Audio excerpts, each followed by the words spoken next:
Hello, and welcome to LoreDive, where we look into and analyze the stories behind all of our favorite video games. Today we are going back into the Auric chapters for Dead by Daylight, as we look through the memories of Herman Carter, a man who would eventually be known as the Doctor.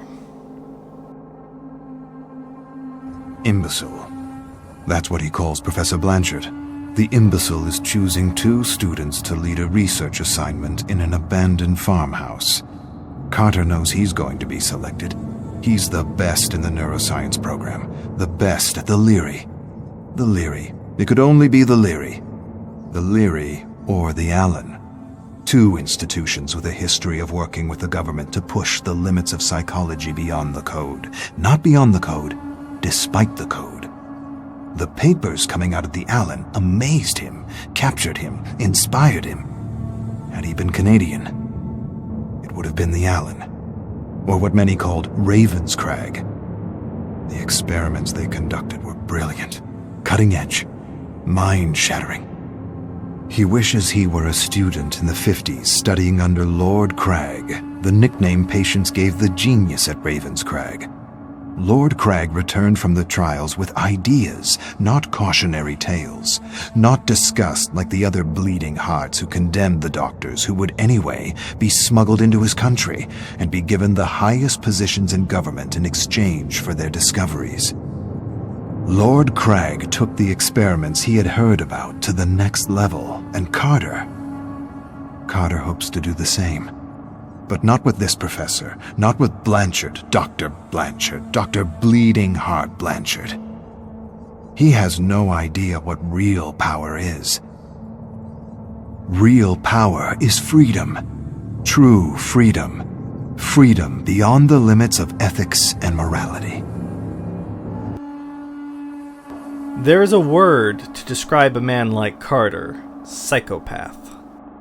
Undeterred by petty concepts such as morality, he wants to push boundaries, make a name for himself without shackles keeping him back. He sees his professor as an obstacle, a man without vision, a man who will never be able to make change in the world as he has to consider other people's feelings and their lives. These things are beneath Carter, and he will show just how far science can go when morals are pushed to the side. Carter's leading the research assignment with another peer. The challenge? Secure the secret word through the good doctor, bad doctor interrogation technique put forward by some other bleeding heart imbecile at some other institution. He's bad doctor with a code, a list of do's and don'ts the imbecile gave him. Very limiting, too limiting, self-limiting even. How is he supposed to secure anything with these limits? Surely he realizes how futile the experiment is with this code. Nevertheless, he tries. He shouts at a fellow student sitting across the table from him. Shouts, "Big deal. Tell me or I'll..." Shout again. The student doesn't take him seriously. He's play-acting fear. It's all make-believe for him. I should smash his skull and yank the secret word out of his substandard mediocre brain. Second day, and nothing. Carter's frustrated, really frustrated. At least they're tied up, all 7 of them, but it's still not enough. They need to take the interrogation to the next level, deprive them of food and water. They'll talk. When their cells begin to self-cannibalize, they'll talk. Better yet, he wants to deprive them of sleep. Sleep deprivation. Removes masks, lowers guards, makes prisoners talk for the promise of a few minutes of sleep. The 7 prisoners stare at him. They know they're safe. He can see it in their eyes. Limits. No one got anywhere respecting limits. He despises his colleague, Good Doctor. He'd have the secret by now had he been working alone and without a code. Ridiculous limits. Skinner knew better. Put his own kid in some kind of a box for years just to see what it would do. Huxley worked for the Secret Service and wrote Truths as Lies in Brave New World. War of the Worlds was another great test in mass propaganda. The power of the radio to induce fear and anxiety in an unsuspecting audience. The power of fear and anxiety to inspire silence and indifference and create perfect consumers. Ethics, morality, limits. For sheep, not shepherds. Carter feels anxiety unlike he ever felt as he watches Good Doctor interrogate one of his classmates. He approaches him from behind with a piece of wood, something he found on the ground, raises the makeshift club. Before he realizes what he's doing, he pounds the Good Doctor's head. Pretend fear becomes real fear as his fellow students stare at him in horror. No more Good Doctor. No more rules. No more limits. Except the limits of his imagination. These limits are excruciating for a man like Carter. A man that progress must be made regardless of the cost. His classmates, his professors, they aren't worth his time. They aren't even close to being his equals. His brilliance will outshine them all. His legacy will shroud any possible achievement they could ever hope to accomplish. He just needs to let loose, to do the type of work that he knows he can accomplish, without restraint, without mercy, without limits.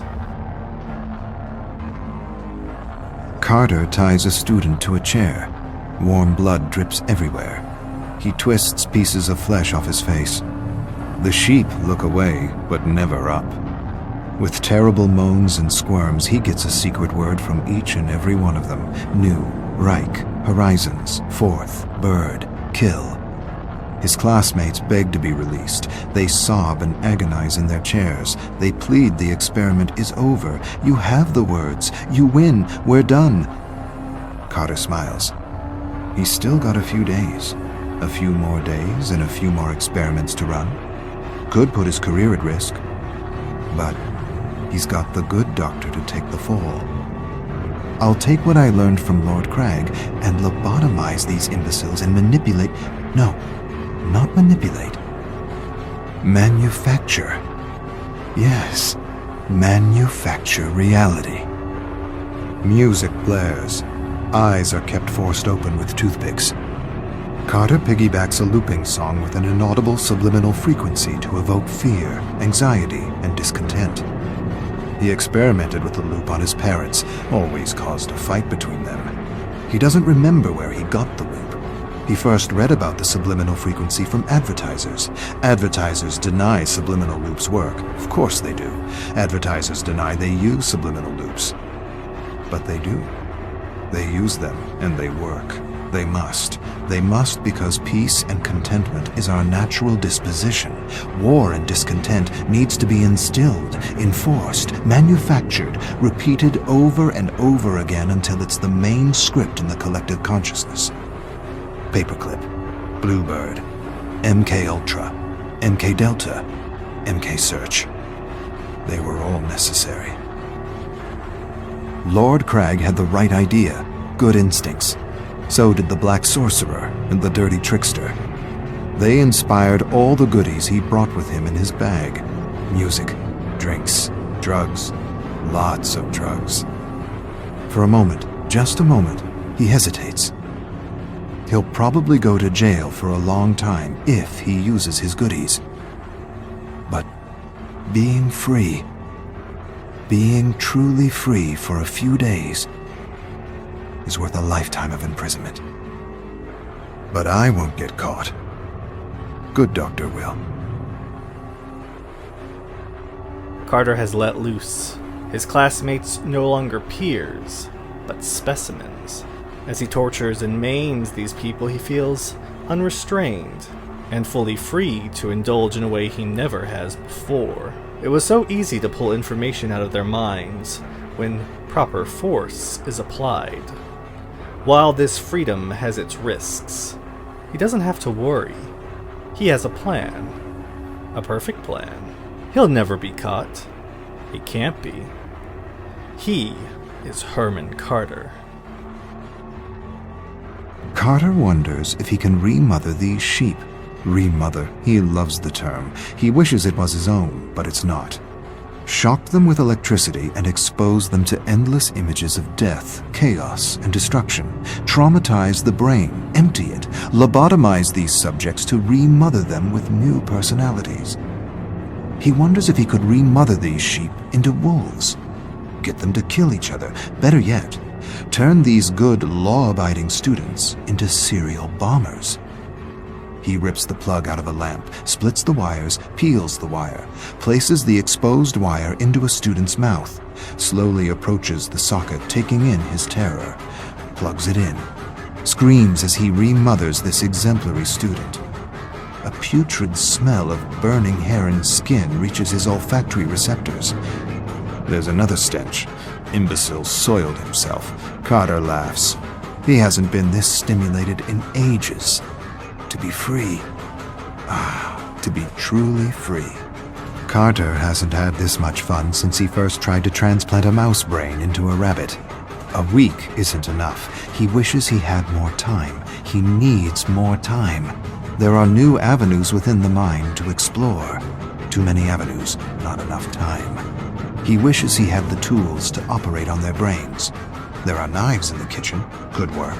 Not surgical precision, but good enough. He's read about a gland in the brain that looks like an eye, a gland that supposedly secretes DMT, a kind of mystical drug. He wonders if he can extract it from a living subject. He wonders what a good dosage of human DMT does to a test subject. Carter unties a rope. He's going to release Good Doctor. He's pumped him with drugs and programmed him with new thoughts. He believes the other students are Russian spies that need to be executed for national security. He unwraps the rope and places a screwdriver in his hands. He changes his mind, removes the screwdriver, replaces it with a fork, changes his mind again, replaces the fork with a spoon. He's never seen a spoon used to kill a human being. He backs away from Good Doctor, who is lost and confused, remothered. He says a phrase. The moon is down. Confusion becomes clarity as Good Doctor stands and approaches the Russian spies with a spoon. Brilliant. Shock therapy, lobotomies, and enough drugs to overdose an elephant. This cocktail of maltreatment has left his experiments mindless and easy to puppet. Carter is excited at the prospect of not only being so successful in his treatment, but that he'll get away with it. The perfect crime. The perfect experiment. Bleeding Heart Blanchard returns to the farmhouse with a group of men Carter's never seen before. They look like government men. He suppresses a smile and tells them Good Doctor got out of hand, took things a degree too far. He barely got out alive. Blanchard tells him to shut up. His tone is different. He doesn't sound like an imbecile. We taped the whole thing. Carter exchanges a look with the men in black suits. He doesn't understand. The imbecile enters and does the unexpected. He stares at the barely breathing student unperturbed. No fear, no panic, no emotion, nothing. He grins and mumbles something to himself in German. He turns to Carter with a smile. His smile turns to a grin when the men in black suits handcuff and arrest him. Blanchard whispers, "Looks like you had your chance to make merry hell and took it.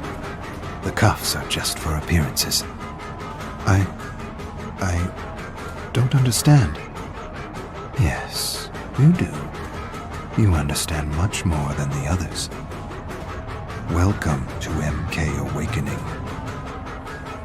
Carter deserves to be in a mental asylum, in a prison, or in an unmarked grave where his life can be forgotten.